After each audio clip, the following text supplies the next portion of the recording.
tonight to our Wednesday night Bible study on biblical Christian ethics. Basically the plan that God lays out for His people to live by.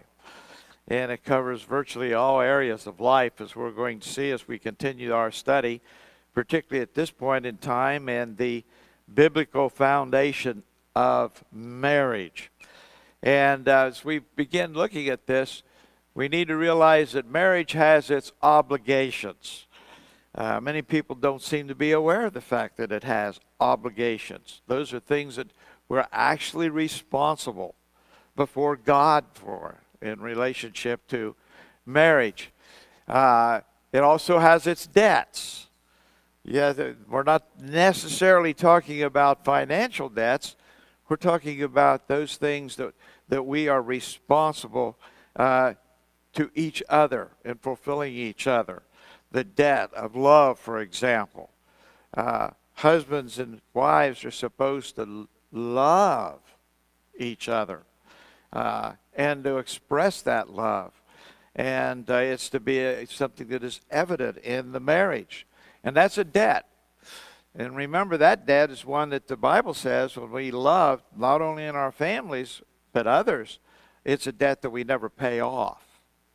Don't pay that one off. Always keep that one going. It is each partner's responsibility to habitually render these obligations, that is, do benevolence, as we've pointed out before, to his or her spouse. In the above passage that we looked at last week, we have a paradox. One verse says that each belongs to the other, and denial constitutes fraud. This includes not only physical needs, but also verbal expressions as well, speaking about our ability to communicate our love to each other. Very important thing to keep in mind. See, everyone needs to be needed.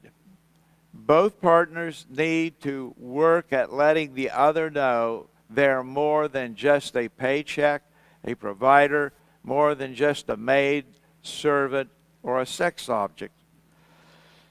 People need to be needed, and they want to have those needs fulfilled. And we need to appreciate each other and the roles of husband and wife, that they're needed. Kathy and I have often talked about how much we need each other. And we have no idea how we are going to survive if one of us is not there. And that, of course, is something that God will deal with if and when that particular time comes. But the thing is, we need to have the need of our needs met. We need each other. And we need to remember that we each fulfill each other in very special ways. Very important things for us to keep in mind. When the Bible, specifically Genesis chapter 2, verse 24, says that a man and his wife are to cleave together. Literally, they are to be inseparable. That's God's plan. Now we know, and we will discuss this, it's going to be coming up, this matter of divorce. And the thing that we need to realize that divorce is not God's priority plan. That's not in His thinking. Specifically in His Word, He says, I hate divorce. And if God hates something, that is something we ought to be very careful not to enter into that type of a situation. And He uses the word here, cleave. It means to take a grip of, with the intention of never letting go. And that's what husbands and wives commit themselves to. And in the exchange of marriage vows, at least in most of them, they used to do that. Some of the modern ones today, I think, skip over these things. But it is we make a commitment to each other. The wife makes a commitment to their future husband, and the future husband makes a commitment to his future wife as they are standing before the clergyman and the congregation of people that are watching them and observing their exchanging of vows. And among one of the basic principles of that we are going to stay married till death do us part. And you say, well, sometimes you can't do that. Well, we'll get to those sometimes we can't do that a little later on in this section that deals with divorce and remarriage that we will be looking at. But we need to realize what God's priority is. It is a good practice when you get married to think very seriously about this. Am I willing to take this woman? Am I willing to take this man and keep them for the entirety of my life? It's a serious thing. I remember when I got married, and I remember standing at the front of the church with my best man. The pastor of the church was there, and we were facing down the aisle towards the double doors that led into the auditorium. And the church that I got married in and was a member of, it was significantly larger than this church. It would probably seat 300 or more people. And that aisle was a long aisle. And I remember standing there. And all was going well. And then Kathy appears. And my thoughts was how beautiful she was in her gown and all. But my thought was, now I am about to make a decision that I cannot get out of. It lasts a lifetime. I want you to know that in a few days we're going to celebrate our 54th wedding anniversary. And I have never in 54 years, even in the most remote of times, in the most difficult of times and situations and circumstances, I have never once considered, not even for a split second, what life would be like if Kathy and I were to split. We are committed to each other. And divorce is not a word in our vocabulary. With me, divorce does not exist. It's not an option. It's just not an option. And if you start out with those options, well, if this doesn't work out, we can always get a divorce. Do you realize that you have raised the probability of you getting a divorce significantly high? Just by having that possibility. But if you have no option of divorce, it's so far down that it takes it away, virtually. And so those are things we need to think about. Marrying somebody is a serious thing. You need to be sure this is the one that God has for me. This is the one that I want for the rest of my life. Wow. Serious stuff. Real serious stuff. And as Kathy and I met at Bible college, and we began to date, and I became very much attracted to her. I loved her. And in about a year, I was convinced she is the one that God has for me. But it took Kathy another 2.5 years to reach that same conviction. But when she reached that conviction, then we got married. And as they say, the rest is history. 54 years of it coming up in a few days. And don't regret any of it. Wouldn't change it at all. God has taken us through difficult times, and He's taken us through wonderful times. But together, Kathy and I, we are married forever. We love each other deeply, and our love continues to grow. Yeah. You see, love is not something that reaches a level and say, okay, we love him now, and that's it. It deepens. It broadens. Its divinity begins to become a total part of who you are. This love experience between the husband and wife. This is something you got to think about, and this is something you got to work at. You really do. It is a very important thing to keep in mind. Well, cleaving together means to hang on and never let go. They are to be inseparable from God's point of view. They need one another. And if you come into a marriage and you work at this, you will find very quickly you do need each other.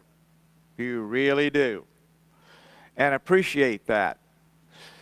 People who don't feel needed tend to lose their zest for living, their desire to live. They lose that. Never tell a spouse you don't love him or her or need him or her. If you're not making your spouse feel needed, then you're failing in your marriage responsibility. I need Kathy. And we've talked about that. We need each other. And we need to express that.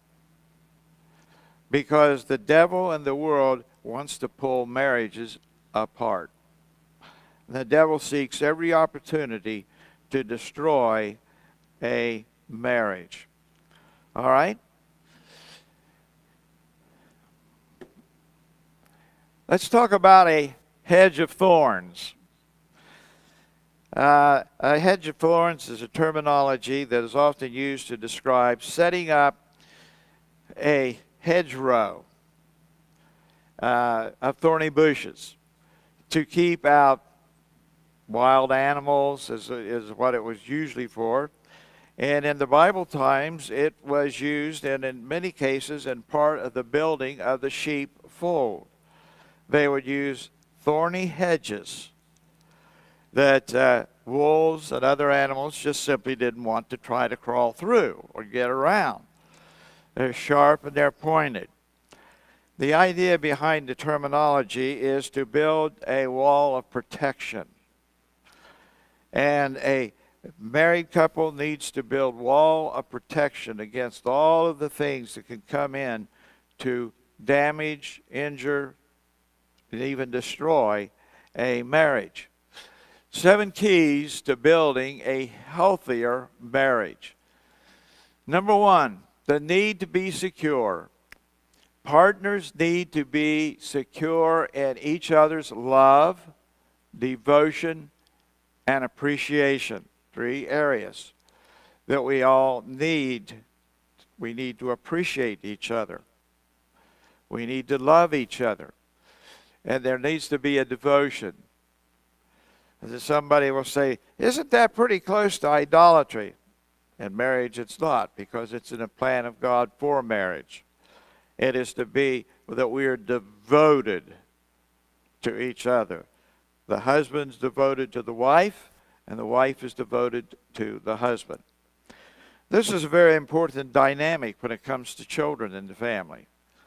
Children are enormously vulnerable to everything falling apart around them. They need a secure environment. And a devoted couple together gives virtually an unspoken strength for their children they know they always got mom and dad. Something I remember, no matter what kind of messes I got into as a kid, I always knew mom and dad were there for me. Always. I had no fear that I was going to be rejected by them. I had no fear that one of them was going to disappear.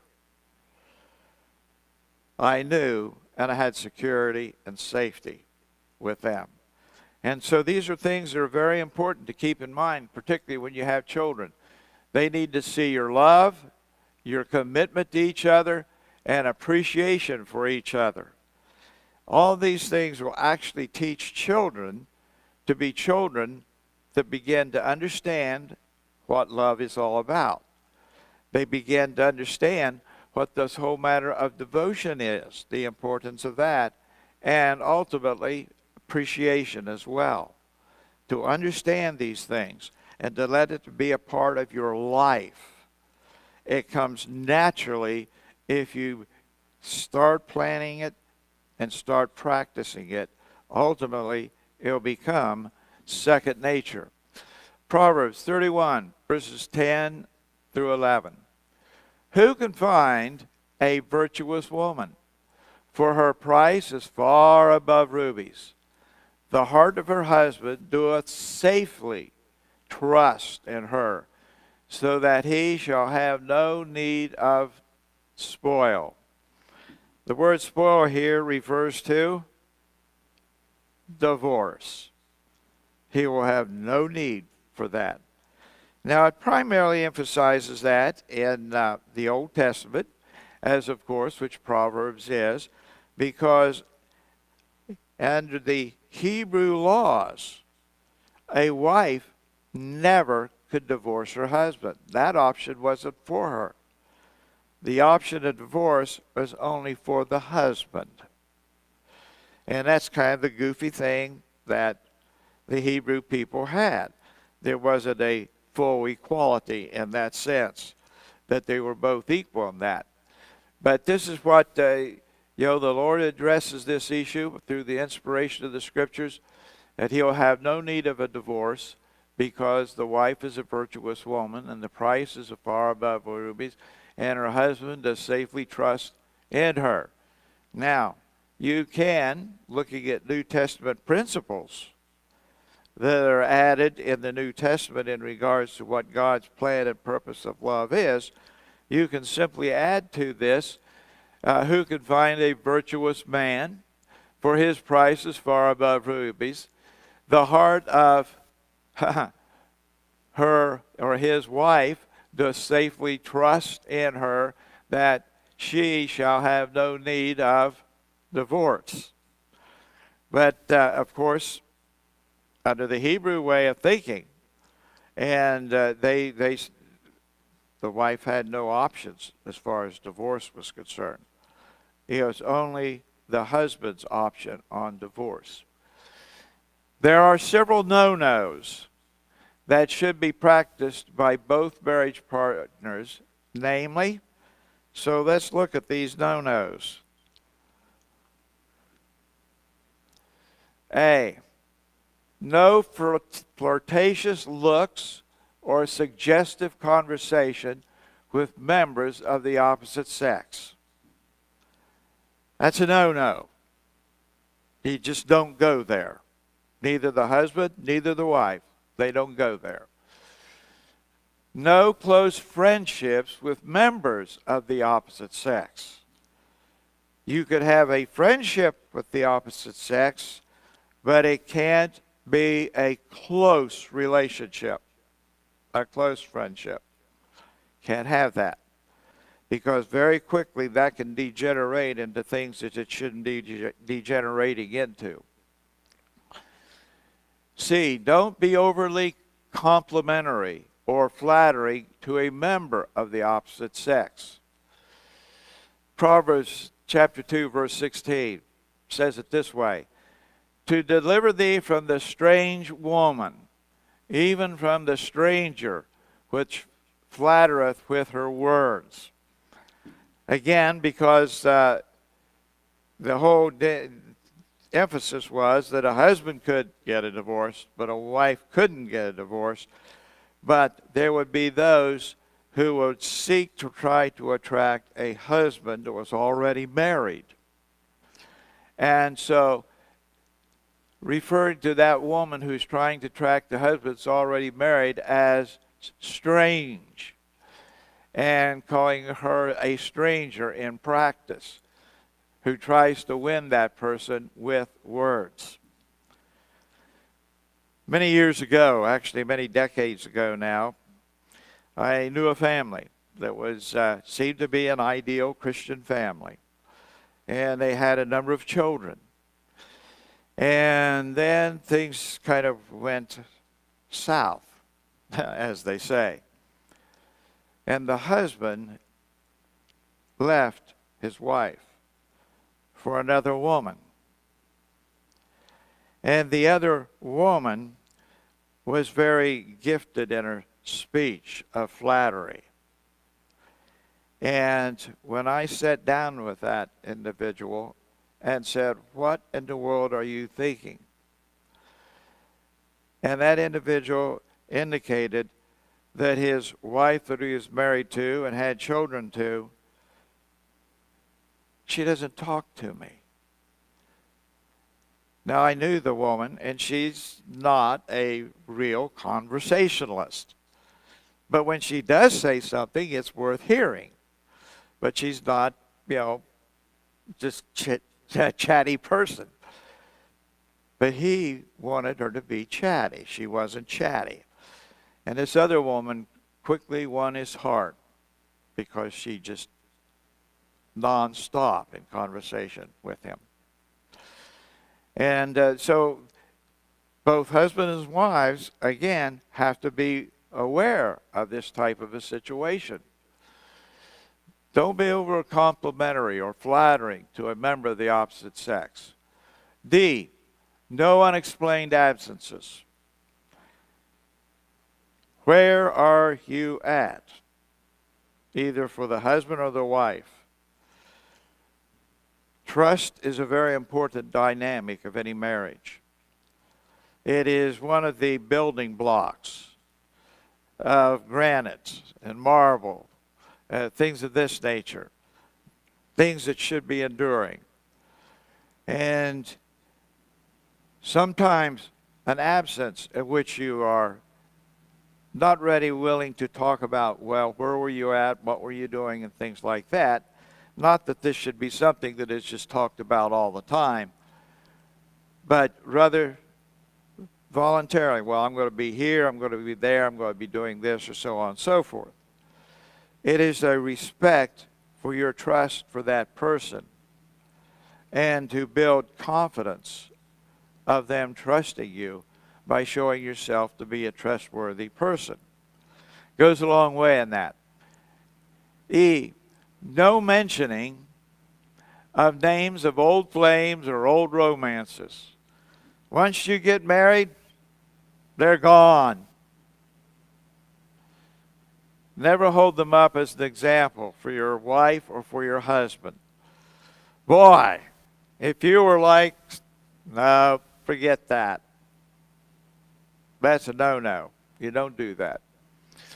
F, never compare your spouse to someone else's spouse. Definitely you don't do that.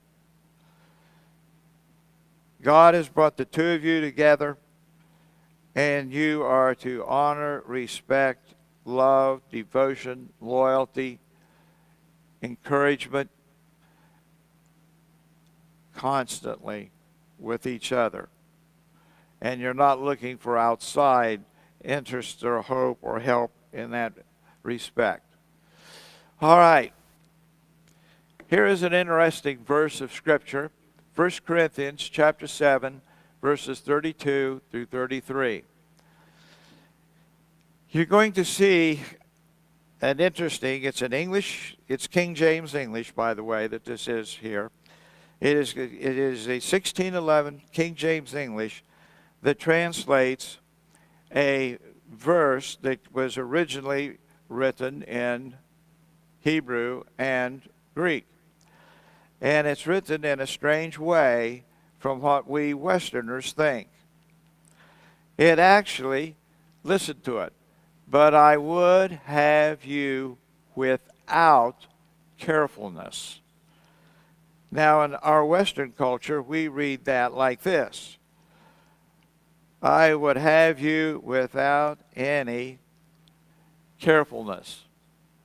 And you say, what? What does that mean? Well, I'll tell you this, that when you're reading things in the Hebrew, and in some cases in the Greek, when it's translated into English, it comes across as saying exactly opposite what it sounds like it's saying. But I would have you without carefulness actually is a negative affirmation of a positive statement, which simply means this, that you're to put carefulness as the number one priority at the top level. But it doesn't say that. That's because of the way of the Hebrew and the Greek in the writing and the way it translates into the English. I'll give you another example of the same principle. Jesus, when he was arrested and before Pilate, and Pilate asked him, are you a king? And Jesus answered, you have said so. And you say, why did he answer like that? Why didn't he just come out like we said? Yes, I am a king. In the Greek and the Hebrew, he was saying it that way. Yes, I am a king. It is as you have questioned, I am the king, that you are questioning. And it was just simply an affirmation when he said, as you have said. And Pilate then knew that he was a king. Again, that's one of the issues in translations that makes it challenging for translators in various languages when you get these unique idioms that are in all languages. And it's hard sometimes. To give you an example in the English of situations that we take for granted and have no problem with whatsoever, but yet when somebody is learning English, they get lost with this. R-E-D, red, a color. R-E-A-D, read, means to read it. R-E-A-D, I read it. You see? You got three different concepts of read. Two different concepts with R-E-A-D, and another concept, R-E-A-D. But they're pronounced the same, are they not? Well, yes and no. Read the color and read like reading a book, or I read the newspaper, or would you read this, is a different pronunciation of the same spelling. So these are spatial situations that make translating from one language to another extraordinarily difficult. So, having said all that, let's go on. He's not talking about getting rid of carefulness, but rather making it the top priority. He that is unmarried careth for the things that belongeth to the Lord, how he may please the Lord, but he that is married careth for the things that are of the world, how he or she may please his wife or her husband. Yeah. the careful distinction here is Paul recognized the fact that a married man could give the entirety of his energies to serving Christ. And this would be seen in the broader context of this passage, both the verses before and the verses after. And this whole concept, he can focus on that. And he indicates, I would prefer you were that away. Meaning, if you were not married, I would prefer you stay that way so you could serve the Lord more effectively. But if you're married, and he's not saying that you should not be married. He's not saying that either. But if you're married, you, of course, need to be meeting your wife's needs. And therefore, the concept of being careful about the distinction between these two and not to get them confused. So that the husband is neglecting the wife to spend all of his time serving the Lord. There is to be a spiritual and a biblical stance on this, where if you're married, you take care of your wife or your husband, and if you're single, you can spend more time in just serving the Lord and focusing upon that. And Jesus clearly made a distinction in regards to this when he simply said, when his disciples said, boy, it would certainly, because he's talking about marriage and divorce at that point, which we will get into later on, the importance of being married and staying married. And his disciples said, boy, then it's a better thing never to get married. And Jesus said, not everybody can accept that statement. In fact, the overwhelming majority of men and women need to be married, desire to be married, and thrive very well in a marriage. And that's the way God made us. There are some, as Jesus indicated, very few, that they function very well never getting married. They work just fine as a single person. They, of course, would have more time and energy to spend on carrying out ministry